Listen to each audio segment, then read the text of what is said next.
for the most part, Kwamara has already introduced all of the panelists. So I'm just going to ask everyone the question, what makes you passionate about your work? What makes you passionate about your work? Because all of you here on the panel are Sisters on Fire. So what is it about that fire that's burning within that empowers you to do what you do?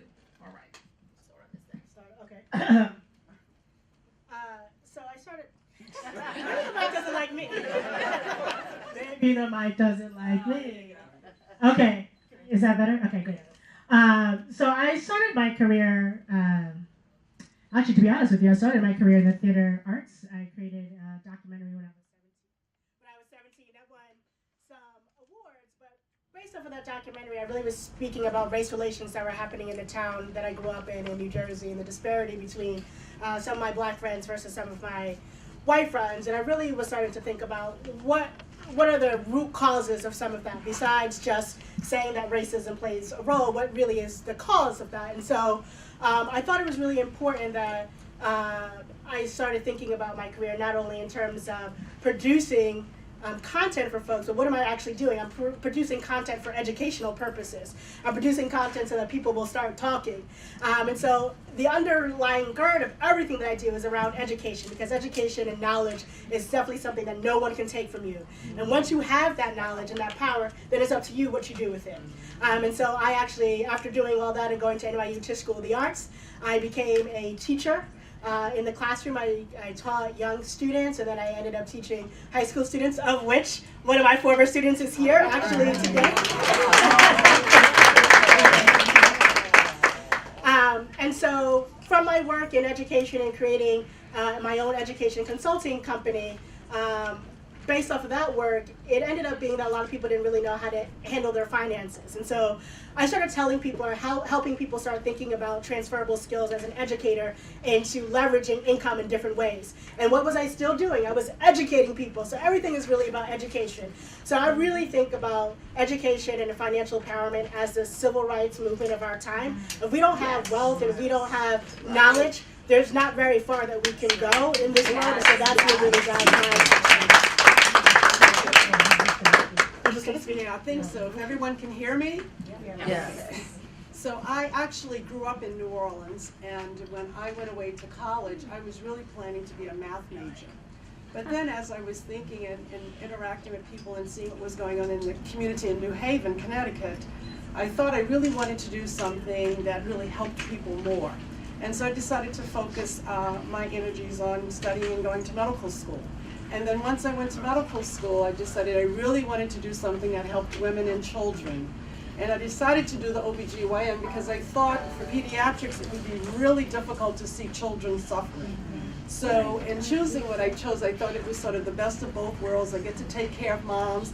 I get to take care of the babies while the moms are carrying them. And it also involved education as well, because I think education is one of the most important things. And we get to teach medical students and residents and even share some knowledge with other physicians who are practicing. So I was able to incorporate a lot of the things that I wanted to do in terms of interacting with the community and helping others in my field. Thank you. Good afternoon, ladies. My name is Minister Kat. Yeah, I'm a mom. I don't need no mic. My journey started when I was 10, but I was unaware of that until a few years later. I first became a minister with the Jehovah's Witness faith when I was 10 years old. And at that time, I knew that I was always a storyteller, or that I was always able to share a message where people didn't feel like I was trying to convert them. They just was hearing whatever the message was and how it played a part, if it played a part at all in their lives. But as my long bio, excuse that because it has been shortened, it's always an evolution, as you ladies may know, of your life and your business.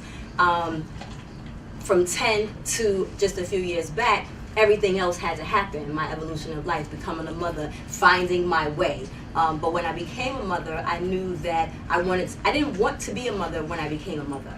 But when I embraced it, I knew that I wanted to be a hands-on mom. And I was able to be fortunate to be married at that time, so I was able to have a partner that allowed me, or I thought allowed me, to be that stay-at-home mom or create a business or businesses around still being able to be hands-on with my children. After I ended the marriage, again, the involvement in trying to find a transition and what you want to do next. Retail just happened to be the business, wholesale, that I was in. But again, answering the call and following your path, coming into community activism work after working at the Marcia Center and really finding a niche working with women, because that's what retail is. Y'all know when we go shopping, it ain't nothing but sitting up chit-chatting like at the beauty salon, you know. So it was already stuff that I had been doing, just in a different kind of form, unaware that I was still ministering, was still being a resource or a comfort to people in the community, i.e. my sisters, my women. So after I decided to leave New York, closing my retail businesses, again, still in the arts or still working with the community, I went down south, not answering the call, thinking I'm doing what I want to do. It didn't quite work out, came back to New York, but the person I happened to be dating broke up with me. I had a heartache, didn't know what I was doing. I'm coming back to New York, I don't have a job, I don't have my kid, you know, everything is kind of like my kids are upset with me, everything is like what's going on. But then I had started doing commercials and videos and productions for other businesses, still for my business, but in doing that, another sister, how God put people in places for you, asked me to direct a TV show, which led me to go into media. Again, knowing that I'm a messenger or a storyteller, I took those tools that I had learned throughout the years and said, okay, I'll start, you know, producing television or, you know, getting into production work. Realizing one day I'm talking to someone and that spirit came over me like, you know, this is what you're here to do. You're here just to talk to people, to give a comfort. And at that time I was working with kids, I was working with girls. Because my biggest thing, which is, I'm gonna round it up, is we as a community can move forward, protest, have these sit-ins, anger, write letters, but until we start to fix the stuff that's within us, none of that stuff is gonna matter. So when I heard the call, my spirit told me that, okay, you have all these great people that are helping your community on a larger scale, but who's helping your people on that intimate scale? And no one was doing that because we don't have the time to deal with the stuff that is our personal downfalls that we don't know we have because of all that other stuff that's on top of us on purpose to keep us blurred, to keep us distracted, to keep us away from our God, knowing that if we knew the power that we have within, then we would not be where we have to know this and we have to know this and we have to know this, because it's taught to us at home if we had the right people teaching us at home. But if they have the wrong information, all it is just tradition and repeat of bad information and bad knowledge. So I started doing television, started doing movies, because I realized that I was a griot. I realized that I was a storyteller. But I needed to talk to us at 10 and 9 and 12. Because all of us, by the time we're in our 40s, we get that light bulb moment. But I was like, I don't want the light bulb moment at 40s. I want these two. That was my motivation. I need them to understand now their bodies. I need them to understand now their life. Right. So when they deal with stuff, you know, they can still deal with it, but at least have tools, because we weren't afraid to be secret because we didn't make the time. So that's what I did.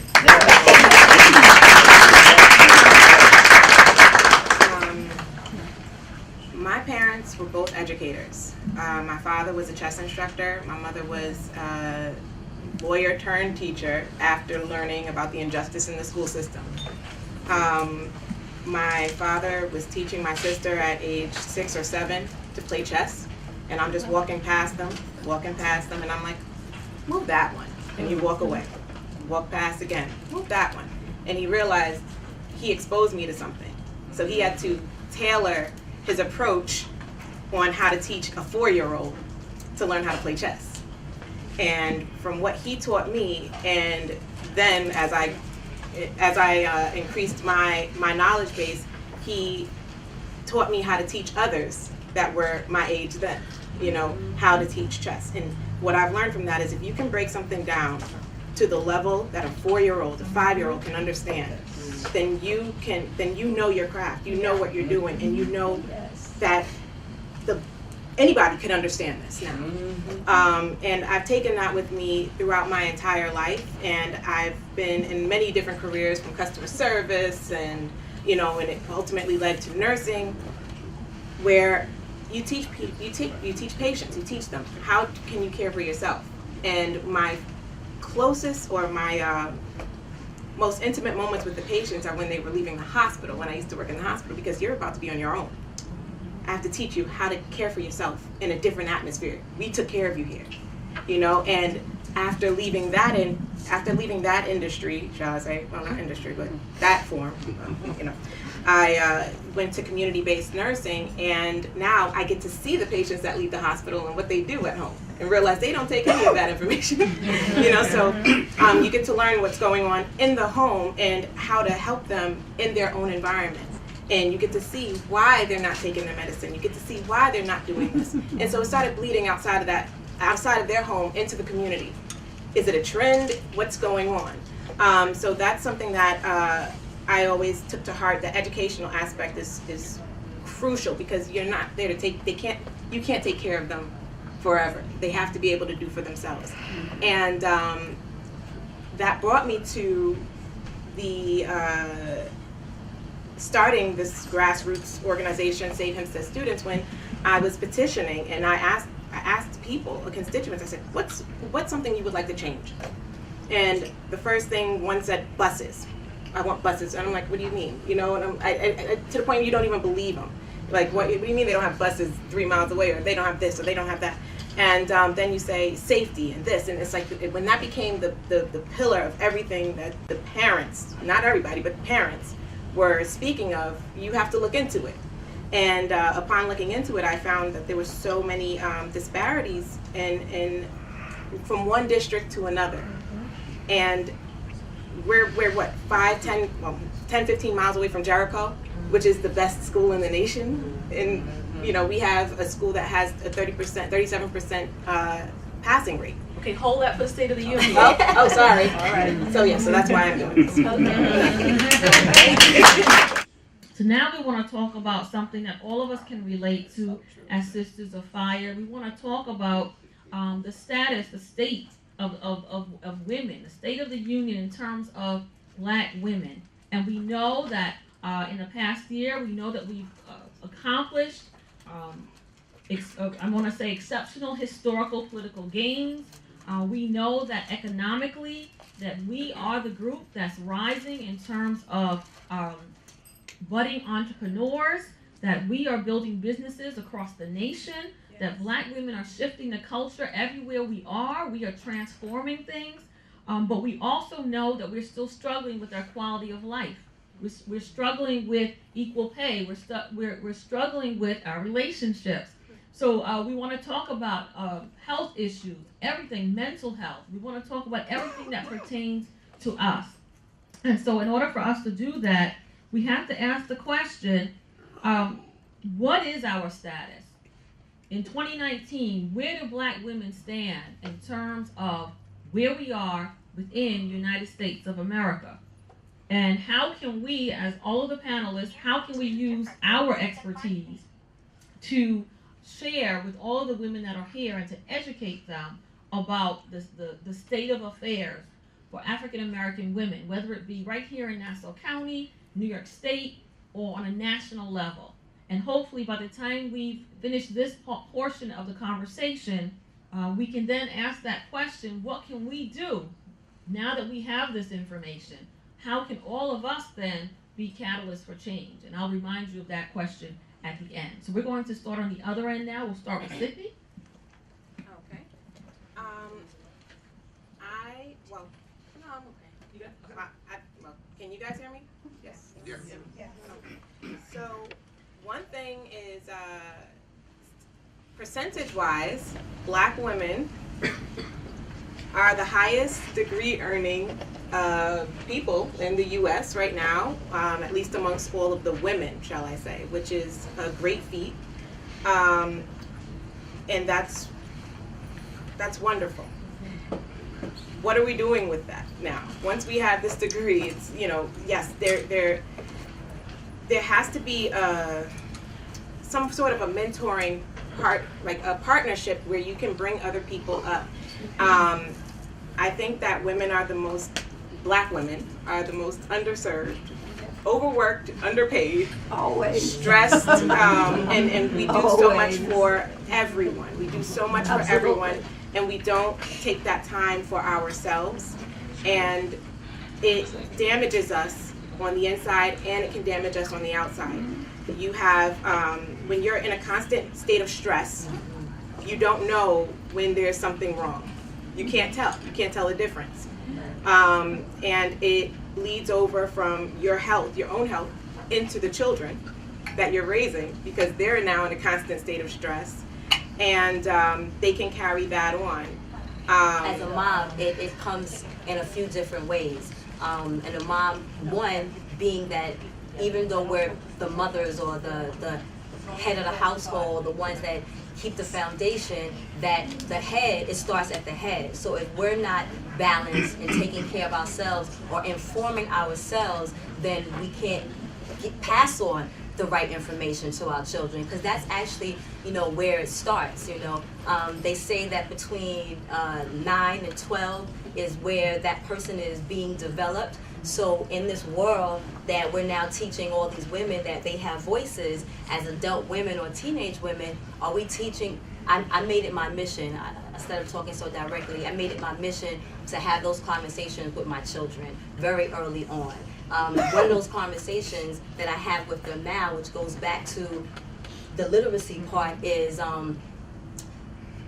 we talk to our, as when I was growing up, I was taught about not having sex.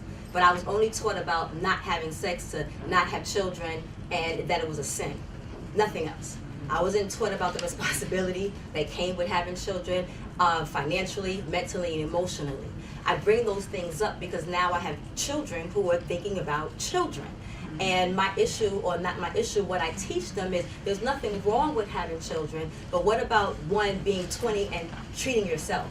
Especially when you're first out of college. What about traveling and going somewhere out the country? If you got a relationship or you have someone, what about doing those things for yourself before you dedicate yourself to children? Or the expenses that come. Because again, we talked about literacy.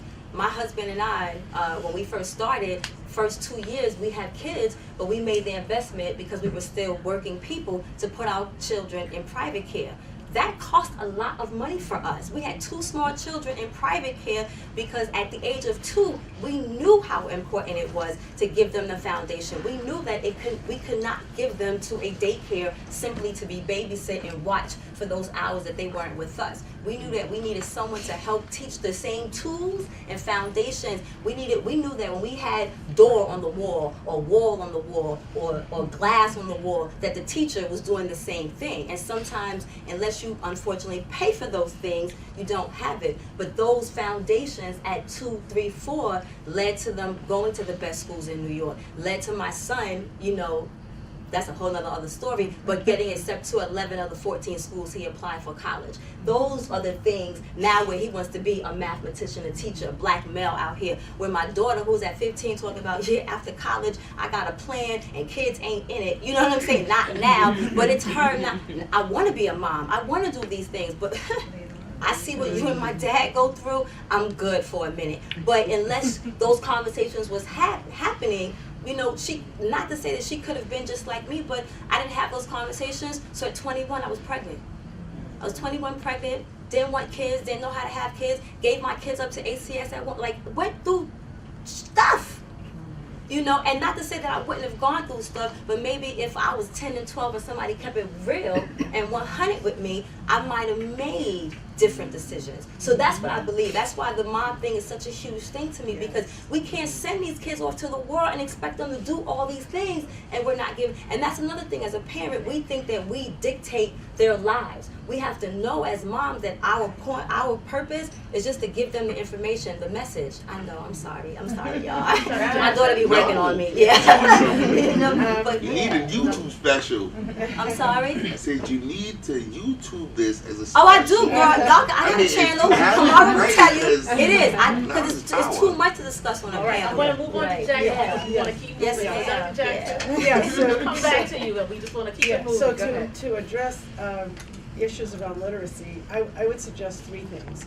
One, and it's not just individual responsibility, it's also society.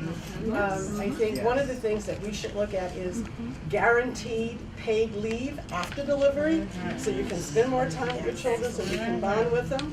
I would encourage everyone, it is so important to read to your children, to communicate with them. Yes. I mean, you have to have books around, you can't buy books, you don't have books, you don't go to the library. Yes. You don't need money to necessarily do these things. And early education is very important, not just babysitting. So we need to make sure that in our communities, we are providing those services starting at ages 2 to 3, that they are really having some services provided that are helping to enrich their development and not just have a babysitting. Although socializing is really important too. So they're developing all types of skills, but I would say the really single most important thing is reading to your children. Excellent. All right, so we're going to move in and talk a little bit about medicine now. So.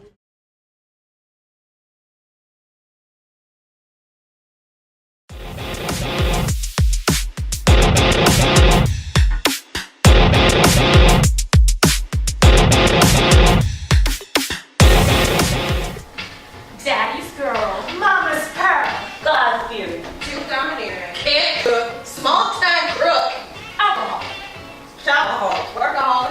churchaholic, Hey, bro, it's okay if you don't like me. Well, why didn't you figure that out until after we had a baby? and when you figured it out for sure, why did we have more?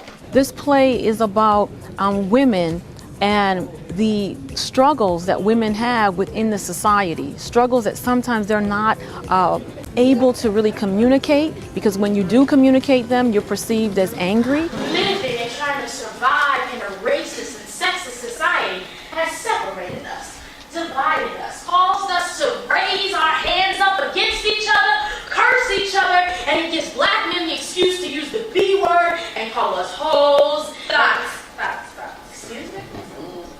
That hoe over there. I sent out a call to all my sisters, so to speak, and asked them, had they ever written on any issue, poetry, prose, anything that they felt like they wanted to share.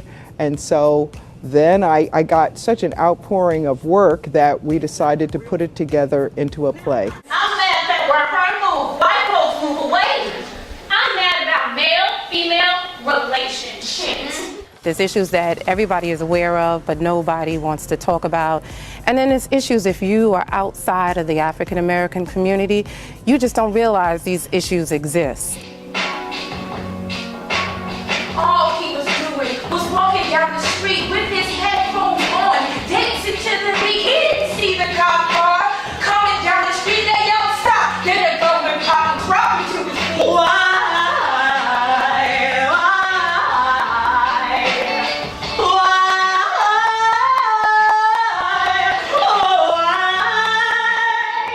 I'm glad that I'm part of a bunch of women or a group of women that's willing to portray this, to send it out there. Katrina off of my mind. Can't get Katrina off of my mind. I can't get Katrina off of my mind. My life wasn't no crystal stair, but it wasn't no broken chair. What do you care that I'm wishing, hoping, look? Now my mind's eloping back to the home they used to be. Now I'm displaced from a place I used to call me. I guess FEMA was the dreamer that didn't plan for me in the schemer. I'm stressing the point of how good it was because of the topics that was touched on.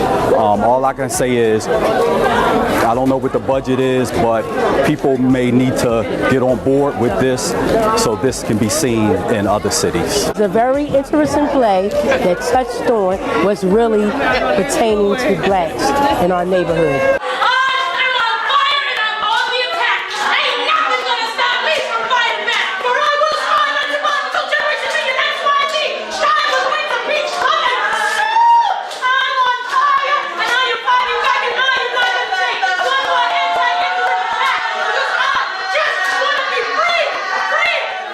And so the whole concept of Sisters on Fire is about the fact that we have the right to be angry because we're angry about things that are reasonable things. And we're taking that anger or that, in quotes, Sister on Fire personality to channel it and do something positive.